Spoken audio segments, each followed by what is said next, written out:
Bismillahirrahmanirrahim. Assalamualaikum warahmatullahi wabarakatuh. Selamat pagi teman-teman semua.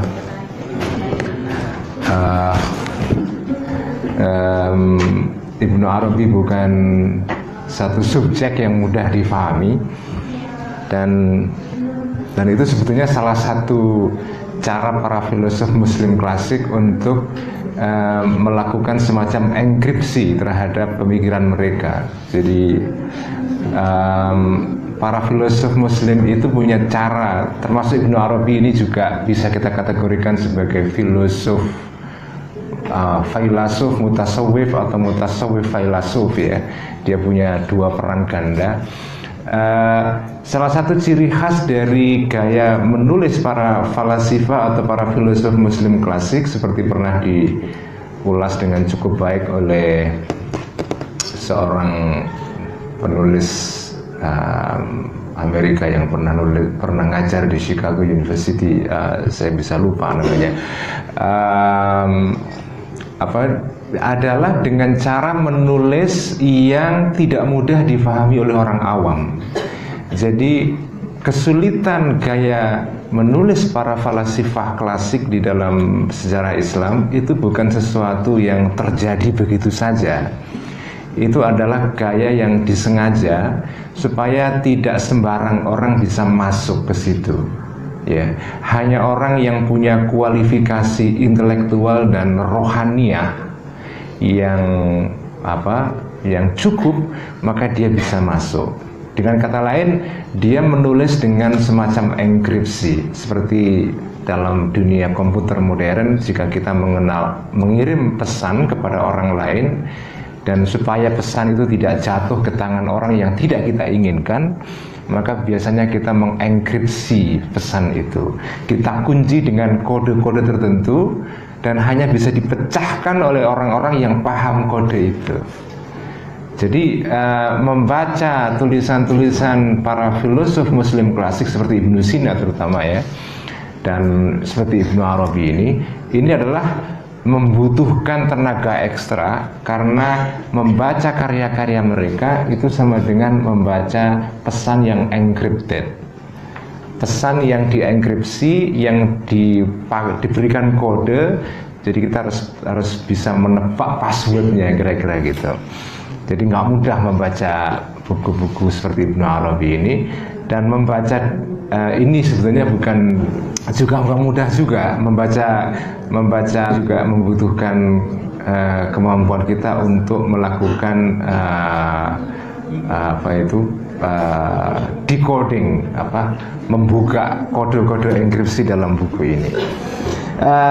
Jadi saya senang sekali diberikan kehormatan untuk membahas buku ini ya.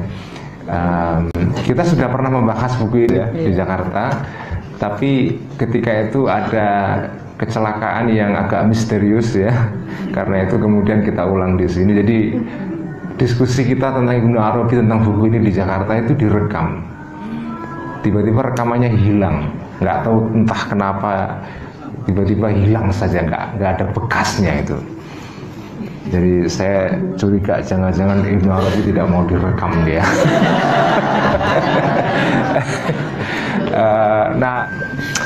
Saya akan masuk kepada alam Ibnu Arabi ya, dan terutama masuk kepada tema yang dibahas tentang al-wujud wa zaman, tentang being and time ya, tentang waktu dan wujud.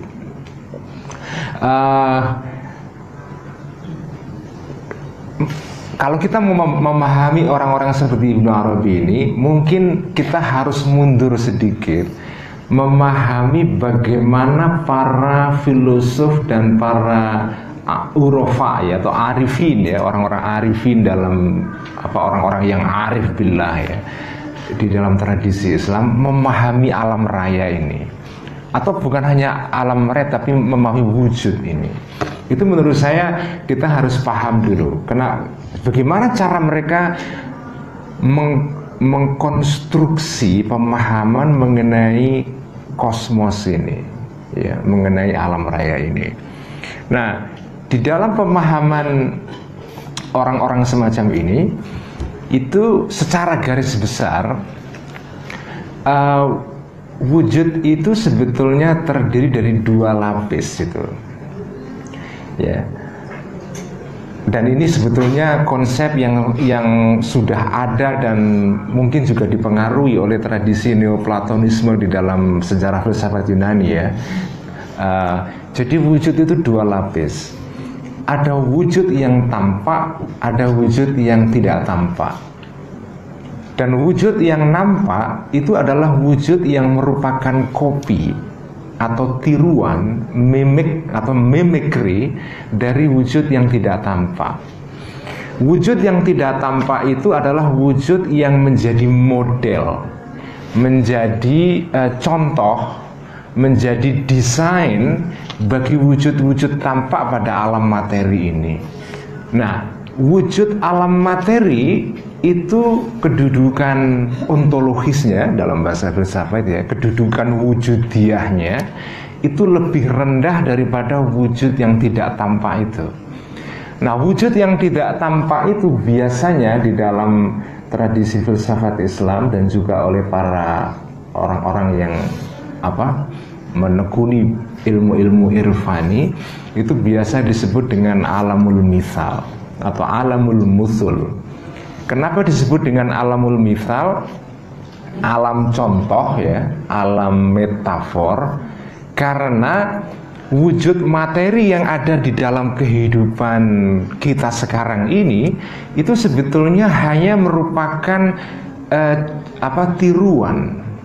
Nah, misalnya itu atau kata misal mungkin kalau dalam bahasa Arab modern itu terjemahan yang lebih tepat adalah an-namuzaj.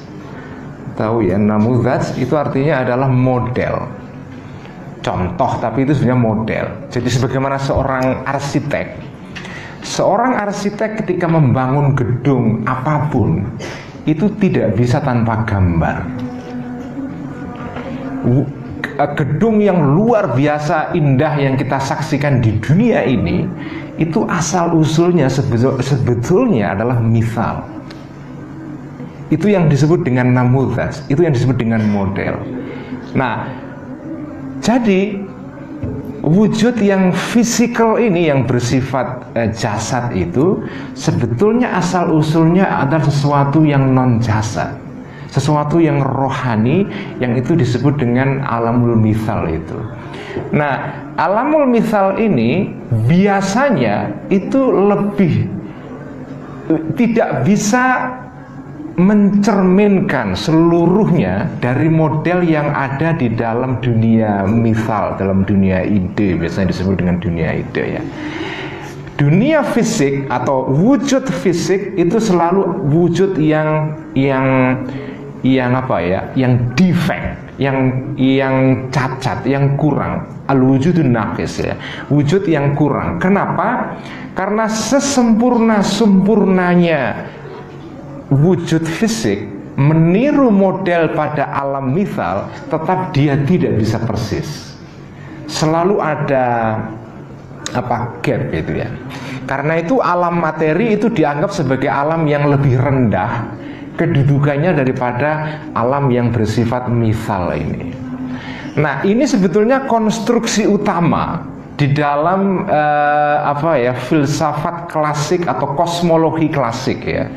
Di dalam cara pandang klasik di dalam melihat alam raya ini. Itulah cara pandangnya Ibnu Sina, Al-Farabi, para filosof-filosof muslim yang bergerak dalam tradisi irfan seperti Suhrawardi, seperti Ibnu Arabi sendiri, seperti Mullah Sadra. Sebetulnya mereka di dalam memahami wujud itu begitu itu. Jadi wujud adalah wujud yang dua level. Ada al-alamul ulya, ada al-alamus sufla. Ada alam atas, ada alam bawah itu. Nah, apa sih pentingnya memahami seperti ini? Apa gunanya sebetulnya? Gunanya baru kelihatan, ya, kalau kita kontraskan dengan pemahaman modern. Nah, di dalam pemahaman modern yang rasional, scientific dan materialis, wujud itu hanya wujud satu lapis saja. Kalau kita berbicara dengan para saintis modern, entah itu para ahli biologi, ahli fisika, ahli astronomi, misalnya kalau kita baca bukunya Stephen Hawking, ya, yang Grand Design, ya, yang terakhir, yang buku itu saya suka sekali, saya membacanya, meskipun saya tidak suka dengan kosmologi dia, tapi sebagai satu buku itu menarik sekali dibaca.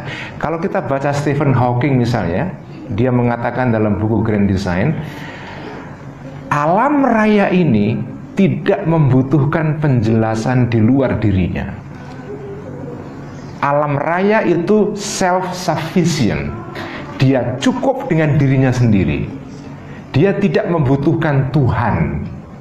Kenapa? Karena hukum alam itu kalau kita gali, kita fahami, dia sudah cukup menerangkan kenapa wujud ini seperti sekarang ini.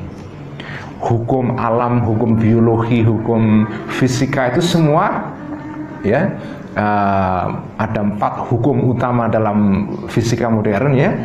Itu kalau kita fahami, itu kita bisa menjelaskan seluruh fenomena alam tanpa Tuhan.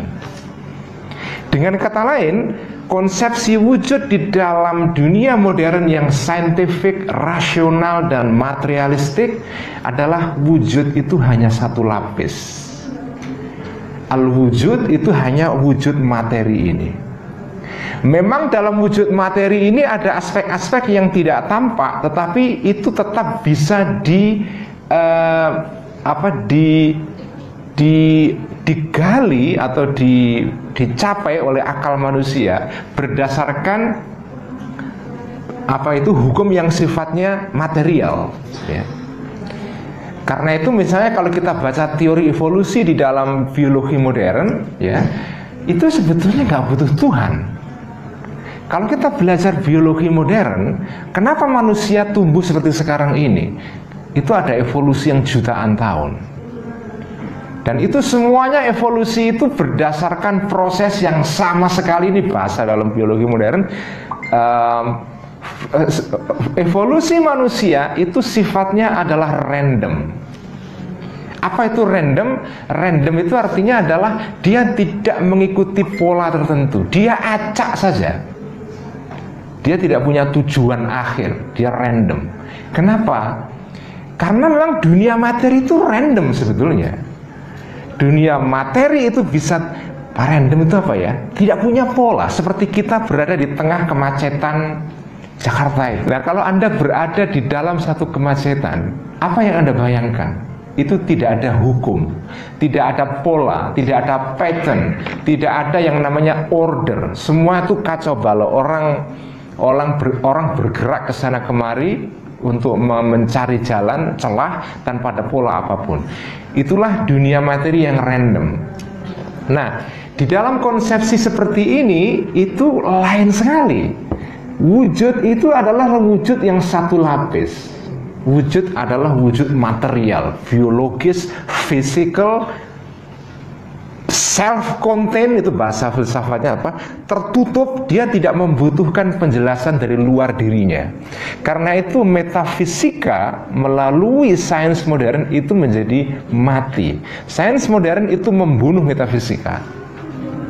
Karena itu dalam bukunya Grand Design, Stephen Hawking mengatakan sains modern sebetulnya membunuh filsafat. Artinya di sini filsafat itu metafisika. Kenapa? Maksudnya apa? Sains modern itu membunuh seluruh penjelasan-penjelasan tentang wujud dalam dunia ini yang sifatnya non materi. Nah, ini berbeda dengan cara pandang atau kosmologi yang dipunyai oleh orang-orang seperti Ibnu Arabi ini.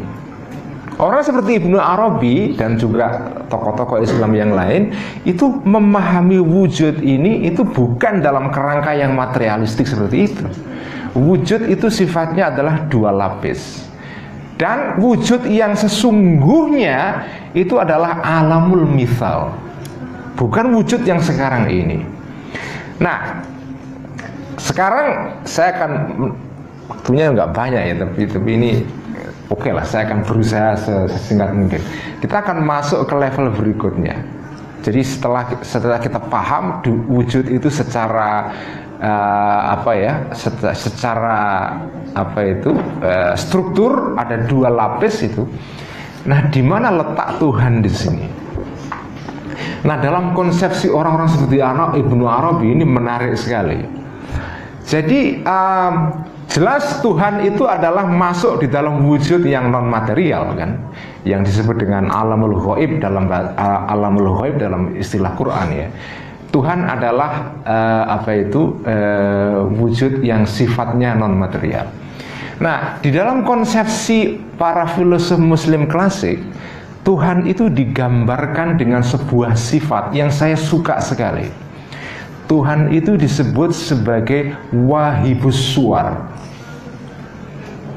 Ini bahasa yang seringkali dipakai oleh para filosof Muslim klasik ya.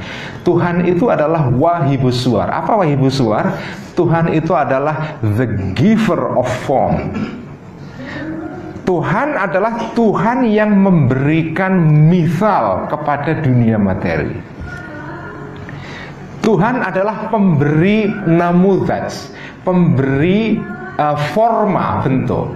Karena begini ya, misalnya ambil contoh botol aqua ini. Botol aqua ini di depan kita itu punya wujud fisik yang bentuknya seperti ini. Tetapi wujudnya aqua yang fisikal ini sebetulnya ini merupakan tiruan dari aqua yang ideal, kira-kira begitu apa? Ada aqua ideal di alamul mithal sana yang jauh lebih indah daripada aqua yang di sini ini. Di sana itu ada aqua yang lebih indah daripada di sini. Ini wujud aqua yang fisikal ini sebetulnya tiruan saja. Nah, dari mana asal usulnya mithal aqua yang ada di alam ide itu? Yang memberikan mithal itu adalah Tuhan. Karena itu Tuhan disebut sebagai wahibus suar. Karena setiap wujud itu ada surahnya. Jadi di dalam konstruksi kosmologi Islam klasik itu, wujud itu kan ada dua elemen kan.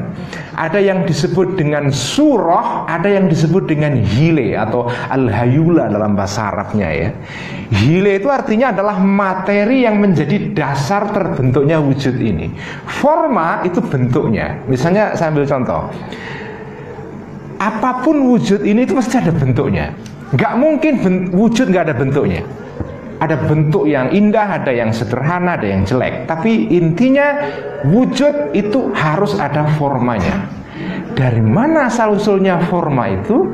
Asalnya forma itu adalah dari Tuhan. Karena itu Tuhan disebut sebagai wahibus suar itu. Nah, ada sebuah ayat dalam Al-Quran yang saya baru sadar belakangan itu setelah menghayati teori kosmologi Islam klasik ini. Dalam surah Al-Baqarah itu ada satu ayat yang bercerita tentang alam surga, yang bunyinya itu orang-orang penduduk surga nanti itu kalau mereka mendapatkan satu makanan atau apapun ya, mereka kemudian bilang apa ayatnya itu wa utu bihi mutasyabiha bagaimana ayatnya, aku bisa lupa saya. Kullama ruziku minha min thamaratir rizqan qalu hadzal ladzi ruzikna min qablu wa utu bihi mutasyabiha. Ini kalau terjemahan yang sudah saya pahami dalam tradisi tafsir Jalalain di pesantren dulu, itu maknanya dulu adalah orang-orang penduduk surga itu kalau diberikan makanan mereka heran, ini kok sama dengan yang kemarin tapi rasanya beda. Itu makna lahiriahnya. Tapi makna yang kalau kita terletakkan dalam konstruksi kosmologi Islam klasik tadi itu, ketika penduduk surga mengatakan wa utu bihi mutasyabihan itu, hadzal ladzi ruzikna min qablu. Ini kalau dalam tafsiran ala kosmologi Islam tadi itu, wujud dua lapis itu, maka maknanya begini. Orang-orang ketika masuk surga, mereka itu mendapatkan kenikmatan-kenikmatan yang bentuk luarnya, formanya itu mirip dengan bentuk ketika mereka lihat di dunia. Tapi sebetulnya itu lain, karena yang mereka lihat di sana itu bukan forma di dunia, tetapi adalah forma yang berasal dari alamul mithal. Yang dilihat oleh penduduk surga itu bukan aqua dunia ini, tapi aqua dalam dunia misal itu, yang jauh lebih indah itu. Karena itu ketika mereka mendapatkan, ya mungkin saya nggak tahu apakah ada aqua di sana ya, di surga. Kalau ada, nggak tahu siapa pengusahanya di surga. Tapi kira-kira kalau mereka dapat aqua itu, kira-kira mereka akan tanya, kok sama dengan aqua dulu di Jogja ya? Tapi setelah mereka pahami, beda ternyata. Karena aqua yang mereka terima itu adalah aqua yang berasal dari alamul mithal itu. Wa utubihi mutasyabihan itu. Jadi Tuhan itu dikonstruksikan sebagai wahibus suar. Tuhan sebagai sumber forma. Nah, apakah Tuhan itu punya forma? Ini pertanyaannya kan. Kalau Tuhan memberikan forma, apakah Tuhan punya forma? Al-Quran mengatakan laisa kamitslihi syai'un. Tuhan tidak punya forma. Ataupun ya nggak bisa kita formulasikan dalam forma, karena tidak laisa kamitslihi. Tapi Ibnu Arabi punya tafsir yang agak menarik dalam Fususul Hikam itu. Laisa kamitslihi itu dimaknai oleh beliau, tidak ada misal yang seperti misalnya Tuhan. Jadi laisa kamitslihi. Tuhan itu ada formanya, tapi formanya tidak ada yang menyerupai apa. Tidak ada satu forma pun yang menyerupai forma dia. Laisa kamitslihi. Tuhan ada mithlinya, tapi laisa kamitslihi. Tidak ada mithal yang seperti mithilnya Tuhan itu. Tidak ada forma yang seperti, tidak ada surah yang seperti surahnya Tuhan itu. Jadi Tuhan itu pemberi forma, tapi dia bukan suatu forma, atau dia punya forma tetapi itu forma yang tidak ada wujudnya. Nah, kalau kita terakhir karena waktunya sudah habis, Tuhan itu di dalam konsepsi seperti Ibnu Arabi ini. Tadi saya katakan Tuhan itu bagian dari alam gaib, tetapi Tuhan ini juga punya kira-kira dua lapis ya. Tuhan yang wujudnya tidak bisa kita bayangkan sama sekali, yaitu Tuhan dalam wujud mutlaknya yang gaib. Ada Tuhan pada level berikutnya, yaitu Tuhan yang bisa dinamai, yaitu nama Allah. Nah, pada saat sudah dinamai itu sebetulnya adalah Tuhan dalam bentuk yang sudah mulai menampakkan dirinya kepada wujud manusia ini. Karena di dalam hadis qudsi pernah dikatakan Tuhan itu digambarkan sebagai anak kanzun makhfi. Saya ini adalah satu treasure, satu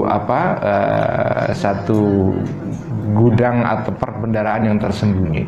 Nah, Tuhan itu sebetulnya tidak bisa difahami dengan cara apapun, tetapi Tuhan melalui rahmatnya secara sukarela mengambil inisiatif untuk menampakkan dirinya melalui asma-asmanya. Ada pembahasan yang cukup menarik dalam buku ini tentang asma Tuhan ya. Nah, Tuhan itu menampakkan pertama kali dalam satu isim, nama yang namanya Allah itu. Dan Allah ini adalah nama yang al-ismul jami', nama yang mencakup seluruh nama-nama yang lain, karena dari situlah sumber seluruh nama Allah itu. Nah, oke. Lalu apa gunanya belajar semacam ini? Di tengah-tengah era pilkada sekarang katanya ngapain belajar kayak gini, ini apa ini? Apa gunanya itu? Nah gini, saya itu belajar Ibnu Arabi walaupun belajar belum sempurna, masih belum khatam dan sedikit sekali lah. Tapi saya juga belajar Al-Ghazali. Saya memandang Al-Ghazali dengan Ibnu Arabi itu adalah sebagai dua gunung. Ibnu Arabi itu adalah puncak dari perkembangan kosmologi Islam atau ontologi dalam Islam. Al-Ghazali adalah gunung yang mewakili puncak dari perkembangan ilmu suluk dalam Islam. Dan kita butuh dua-duanya ini.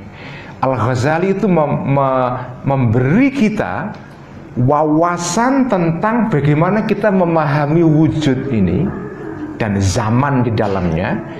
Al-Ghazali itu memberi kita wawasan tentang setelah kita paham ini semua, di dalam aksi etis kita sebagai manusia yang hidup di dalam dunia materi itu apa. Jadi saya memandang, makanya saya secara pribadi itu percaya Nabi Muhammad itu ajarannya itu sempurna dalam dua gunung ini, gunungnya Ibnu Arabi dan gunungnya Al-Ghazali. Gunungnya Ibnu Arabi itu gunung ontologi, kosmologi, ilmu tentang bagaimana kita memahami Tuhan dan relasinya dengan seluruh makhluk. Al-Ghazali itu adalah gunung yang memuncai ilmu akhlak. Kita tidak ada gunanya belajar ilmu gunung satu ini tanpa gunung yang satunya. Jadi kita harus butuh dua gunung besar ini. Tapi sebagai penutup, sebetulnya Ibnu Arabi ini salah satu sumbangan besarnya ya.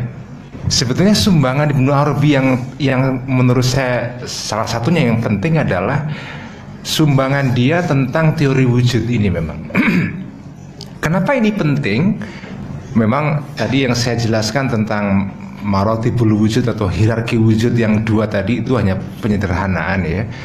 Di dalam tradisi filsafat Islam ya, wujud itu ada banyak tingkatan.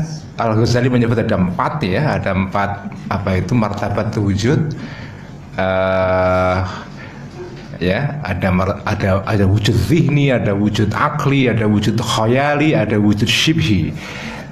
Jadi wujud itu bukan saja wujud fisik yang kita lihat ini. Ketika kita misalnya melihat buku seperti ini, kemudian kita pejamkan mata kita, apakah lalu buku itu hilang? Enggak kan? Ketika kita melihat buku, kemudian kita pejamkan mata kita, buku ini sebenarnya enggak hilang. Buku ini nempel di dalam khoyal kita. Itu yang disebut dengan wujud khoyali. Nah, wujud yang dalam khoyal kita itu wujud enggak sebetulnya? Di sini menurut saya masalahnya filsafat materialistik itu. Betapa tidak memadainya gambaran tentang wujud yang sifatnya rasional materialistik, karena saya lebih suka dengan konstruksinya orang-orang ahli sufi seperti Ibnu Arabi ini, karena dalam melihat wujud itu berlapis-lapis, tidak monodimensi. Wujud hanya satu saja. Kalau sesuatu tidak bisa dilihat dan tidak bisa diinstrumentasi istilahnya dengan alat ya, nggak bisa dicek dengan mikroskop, dengan teleskop kalau jarak jauh, maka dia tidak ada. Itu menurut saya konsepsi tentang wujud yang sangat reduktif ya. Menyederhanakan wujud yang begitu kompleks ke dalam wujud yang sederhana sekali. Kalau tidak ada wujud fisiknya atau tidak bisa cerap dengan instrumen, dengan alat, maka dia tidak ada itu. Nah, menurut saya konsep semacam itu bermasalah itu. Nah, Ibnu Arabi ini punya sumbangan besar di dalam, dari sudut pandang Islam dan tasawuf ya, di dalam melihat atau mengkonstruksi pandangan tentang wujud ini. Tentu berdasar. Nah, yang penting adalah ini yang perlu kita perhatikan ya. Semua yang ditulis oleh Ibnu Arabi ini atau yang dia konstruksikan sebagai satu konsep tentang wujud ini, itu dasar pokoknya sebetulnya adalah pengalaman rohaniah. Jadi dia bukan penalaran yang sifatnya rasional, tetapi ada sesuatu yang sifatnya mukasyafah itu ya, apa pengalaman yang sifatnya rohaniah itu. Nah, salah satu saya ingin memberikan kepada Anda rasa Ibnu Arabi sesungguhnya. Saya akan bacakan teks dia dari Futuhat Makkiyah. Boleh ya? Supaya Anda makin bingung. Saya akan bacakan kutipan dari Futuhat Makkiyah bagaimana Ibnu Arabi mengkonstruksi wujud ini. Dari Tuhan kok bisa muncul alam ini, bagaimana caranya itu? Nah, saya akan bacakan kutipan dari Futuhat Makkiyah. Percakapan antara sifat-sifat Tuhan ya, al-khiwar baina asma'illah, percakapan antara asma-asma Tuhan. Saya akan bacakan begini. Jadi di dalam alam rohani ya, kita nggak tahu zamannya kapan, tapi dalam alam rohani pernah terjadi satu percakapan antara nama-nama Tuhan. Karena asma Tuhan itu merupakan tajalli Tuhan yang pertama. Ya, Tuhan itu kan tersembunyi, tetapi dia kepingin diketahui oleh manusia, oleh makhluknya. Dengan cara apa? Dengan cara menampakkan diri melalui asma wa sifat wal af'al. Tapi yang pertama kali itu adalah asma. Nah, presiden seluruh asmanya itu ya, ketuanya itu adalah satu nama yang disebut dengan al-ismul jami', namanya Allah itu. Nah, sifat-sifat yang lain, asma-asma yang lain itu bercakap-cakap. Saya bacakan ya, percakapan antara asma-asma Tuhan. Faqalatil asma, inna hadzal ladzi dzakarathul mumkinatu sahihun fataharraku fi talabi dzalik. Ya. Jadi apa? Kemudian apa itu, ada percakapan antara asma-asma Tuhan. Ini keterangan sebelumnya mengenai dunia apa itu, materi, dunia fisik, al-mumkinat ya. Kemudian asma-asma ini kemudian mengatakan bahwa apa yang disebutkan oleh dunia materi itu benar. Kemudian mereka ingin membuktikan itu. Falamma laja'u ilal ismil qadir. Falamma laja'u ilal ismil qadir. Kemudian mereka datang kepada nama Tuhan yang namanya Al-Qadir. Qala Al-Qadir. Jadi Al-Qadir ini kan sifat Tuhan yang mencerminkan kemampuan Tuhan untuk mewujudkan sesuatu. Kalau ada wujud di alam raya ini, sumbernya adalah asma Tuhan yang namanya Al-Qadir. Lalu sifat-sifat Tuhan yang lain ini datang kepada Al-Qadir ini. Tuhan ini kepingin diketahui oleh makhluknya. Tolong dong Tuhan ini kalau bisa, mungkin kalau bahasa kita dibantu gitu ya, supaya dia nampak kepada alam wujud ini. Bisa nggak kau bantu? Kamu kan Al-Qadir, kamu yang maha kuasa, kamu yang punya power. Bisa dong kamu bantu Tuhan supaya nampak kepada, kan tadi itu ana kuntu kanzan makhfiyan fa'aratu an u'raf. Aku adalah perbendaharaan tersembunyi, kemudian aku ingin diketahui oleh makhluk. Lalu sifat-sifat Tuhan ini datang kepada sifat yang punya kuasa ini sifat yang politis ini, Al-Qadir ini yang punya kekuasaan ya. Lalu datang kepada dia, tolong dong wujudkan keinginan Tuhan supaya diketahui oleh makhluknya itu. Qala Al-Qadir, ana tahta hayrtatul muridi. Saya ini di bawah kekuasaan sifat yang lain. Saya juga nggak punya kekuasaan penuh, yaitu kekuasaan sifat yang lain al-murid, yang punya kehendak. Fala ujidu ainan minkum illa bi ikhtisasihi. Aku tidak akan mewujudkan sesuatu, maksudnya aku Al-Qadir, tanpa izin Pak Murid ini. Ya, sifat Tuhan yang namanya Al-Murid ini, karena dialah yang memberikan ikhtisas. Apa ikhtisas itu? Karena sesuatu sebelum wujud itu mungkin wujud, mungkin tidak. Supaya dia bisa wujud harus ada sesuatu yang membuat dia wujud. Itulah ikhtisas. Kenapa dia harus wujud? Harus ada sesuatu yang membuat dia mempunyai sesuatu yang spesifik sehingga layak diwujudkan. Itulah namanya ikhtisas. Wala yumakkinunil mumkinu min nafsihi illa an ya'tiyahu amirul amiri min rabbih. Barang atau benda fisik, dunia fisik yang bersifat kontingent, yang mungkin, itu tidak bisa wujud kalau tidak diperintahkan wujud. Yang punya perintah itu adalah Al-Murid, bukan Al-Qadir. Lalu sifat-sifat Tuhan ini pergi dari rumahnya Al-Qadir, mau datang ke rumahnya Al-Murid. Falaja'u ilal ismil murid. Mereka datang ke rumahnya Pak Murid ini. Ya, asa an yurajjiha wa yukhassisa janibal wujudi ala janibil adam. Barangkali dia bisa membantu ini mewujudkan sesuatu itu. Fahina idzin nastami'u ana wal amiru wal mutakallimu wa nujidukum, ya.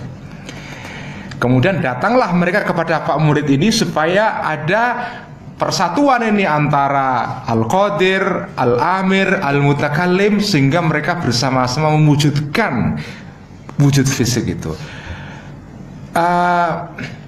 Faqala Al-Murid, apa jawaban Al-Murid? Shadaqal Qadir, benarlah kata Pak Qadir tadi itu, maksudnya sifat Qadir. Walakinna ma indi khabaru ma hukmul ismil alim fikum hal sabaqa ilmuhu bi ijadikum fanukhassisa aw lam yasbiq. Tapi aku belum dapat ini surat keputusan dari sifat yang lain, yaitu Al-Alim. Al-Alim lah yang punya hak untuk, dialah sifat yang mengetahui kamu ini berhak wujud atau tidak. Jadi saya juga nggak bisa menghendaki kalau tidak ada keputusan dari sifat yang lain. Al-Alim, apa itu? Knowledge itu. Begitulah seterusnya, ya. Sifat-sifat ini didatangi, yang satu datang ke sifat yang satu, tidak bisa datang ke yang lain, tidak bisa juga, terus sampai kepada ujungnya, yaitu kepada sifat yang paling puncak, yaitu Allah itu. Jadi ini ada semacam, ini semua bukan konstruksi rasional. Ini adalah pertama pengalaman spiritual, tetapi dibahasakan dengan satu mekanisme yang menarik menurut saya, yaitu metafor. Karena pengalaman sufi itu bukan pengalaman yang bisa diverifikasi berdasarkan satu mekanisme yang sifatnya kuantitatif, nggak bisa. Pada akhirnya seorang sufi harus membahasakan pengalamannya ini berdasarkan metafor, kiasan, al-mithal. Nah, saya terus terang baca ini itu, saya terpukau karena kita diberikan satu perspektif oleh Ibnu Arabi mengenai sifat Tuhan ini dan interaksi antara sifat-sifat ini, ya. Sifat-sifat yang satu ini saling membutuhkan terhadap yang lain. Dan nah ini yang menarik. Jadi dari konstruksi semacam ini sebetulnya kita bisa belajar tentang bagaimana sih sesungguhnya para arifin dalam Islam itu melihat wujud ini. Sumbernya dari Allah, tapi sampai kepada wujud materi itu sebetulnya bagaimana itu? Kalau Al-Farabi punya teori mengenai emanasi, ya, teori Al-Faid, tetapi Ibnu Arabi berdasarkan teori mengenai sifat al-asma wa sifat itu. Jadi wujudnya alam ini digerakkan melalui manifestasi Tuhan. Yang pertama-tama manifestasinya itu melalui asma itu. Nah, Ibnu Arabi punya satu pembahasan yang menarik, perbedaan antara asma dan sifat. Al-alim itu nama atau sifat? Al-murid, al-qadir, al-mutakallim itu nama apa sifat? Kalau secara nahwu itu isim sifat. Iya kan? Itu isim sifat, isim fa'il, itu isim sifat. Tetapi Ibnu Arabi punya cara pandang yang menarik. Dilihat dari satu sisi dia isim, dilihat dari sisi yang lain dia sifat. Apa sisi yang satu? Apa sih yang disebut dengan isim itu? Isim itu apa sih, nama itu apa? Sejatinya nama itu apa sih? Nama itu, yang disebut dengan nama itu adalah, mana itu ya?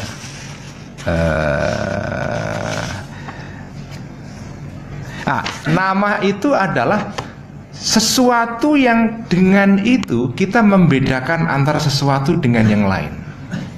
Kenapa gitu kita sebut botol? Supaya dia beda dengan kardus. Ya kan? Karena kalau namanya sama-sama kardus nggak beda, padahal bendanya beda. Karena itu kata Al-Ghazali, likullis setiap sesuatu likullis sababin ismun yu'arrifu bihi. Dalam Ihya dia bilang begitu. Setiap sesuatu itu harus membutuhkan nama yang bisa membuat kita mengidentifikasi itu. Kenapa diidentifikasi? Supaya beda. Jadi dilihat dari sudut itu, alim, qadir, al-mutakallim, al-murid, as-sami, al-basir itu nama. Untuk membedakan kualitas-kualitas, saya nggak bisa menyebut kualitas, itu bahasa kita. Tapi kira-kira menyebut dimensi-dimensi Tuhan yang berbeda satu dengan yang lain. Ada dimensi al-qadir, ada al-murid, seterusnya. Itu namanya isim, nama. Tapi dilihat dari sudut munasabah. Kenapa munasabah itu apa? Relasi. Kenapa seseorang disebut al-qadir? Karena dia punya kemampuan untuk melakukan sesuatu. Kenapa orang disebut sebagai al-alim? Karena dia punya ilmu. Kenapa seseorang disebut sebagai al-murid? Karena dia punya kehendak. Dilihat dari segi itu, munasabah antara al-ism wal musamma, ada kecocokan, relasi yang klop, itu sifat. Jadi al-alim itu isim dari satu segi, min haitsu apa itu? Min haitsu apa itu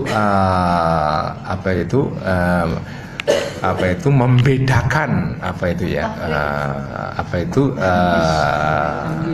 tamyizus syai'i anil an ghairihi, ya. Dari segi membedakan sesuatu dari yang lain, itu namanya dia isim. Tapi dia dari munasabatul ismi wal musamma, dia sebut sebagai sifat itu. Nah, jadi itulah teori Ibnu Arabi di dalam melihat bagaimana proses Tuhan itu mewujud kepada kita manusia, sehingga kita bisa kenal Tuhan itu.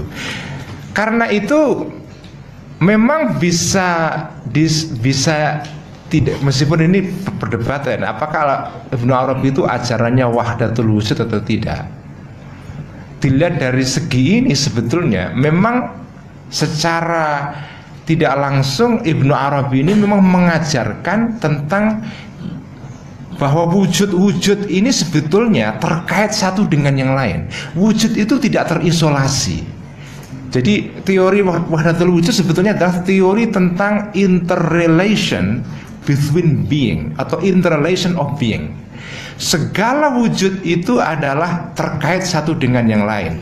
Bukan saja wujud yang materi, wujud yang rohaniyah pun terkait. Tadi situ sifat Tuhan al-murid, al-qadir tergantung kepada al-murid. Al-murid tergantung kepada al-alim, al-alim kepada al-mutakallim, al-mutakallim tergantung kepada Allah. Jadi asma-asma Allah itu pun juga interrelated satu dengan yang lain. Nah, buat saya teori semacam ini menurut saya memberi kita wawasan kepada tentang teori wujud. Lalu apa? Sekali lagi saya tanya, gunanya apa sih sebetulnya kayak gini ini? Saya akan menggunakan metafor. Ini metafor pernah saya terangkan ketika diskusi yang begini pertama di Jakarta, ya. kita ini secara wujud fisik di ruangan ini ya, ketika saya melihat Mas ini secara fisik dari sudut wujud khorijinya, ya begini-begini aja kan, jomblo dan dia tersinggung kalau disebut aspek jomblonya. Ya, kalau dilihat saya di wujud khorijnya seperti ini ya, tetapi wujud dakhilinya itu kan beda-beda. Kalau kita rogoh jeroan orang seperti ini, kita rogoh ya, jeroannya itu kan dalam banget. Jeroannya itu S3 Al-Azhar, nulis kitab dalam bahasa Arab dan canggih sekali. Wujud khorijnya seperti ini aja, tapi wujud dakhilinya itu luar biasa sekali. Jadi belum tahu Pak. Apa? Belum tahu dia dakhilinya. harus di apa harus di apa dibelajari dulu Pak, harus telanjangi dulu. Jadi wujud dakhilinya itu luar biasa. Manusia itu wujud dakhilinya itu tergantung kepada apa sih? Kepada sejauh mana ma'rifah kita sebetulnya. Kita punya pengetahuan sedalam apa? Itu menurut saya pentingnya Ibnu Arabi ini. Memang dalam wujud fisiknya ketika kita baca Al-Futuhat Makkiyah ini ya kita nggak beda ya, sama saja. Tapi setelah kita baca Futuhat Makkiyah itu wujud dakhilinya mengalami pendalaman yang luar biasa. Kalau kata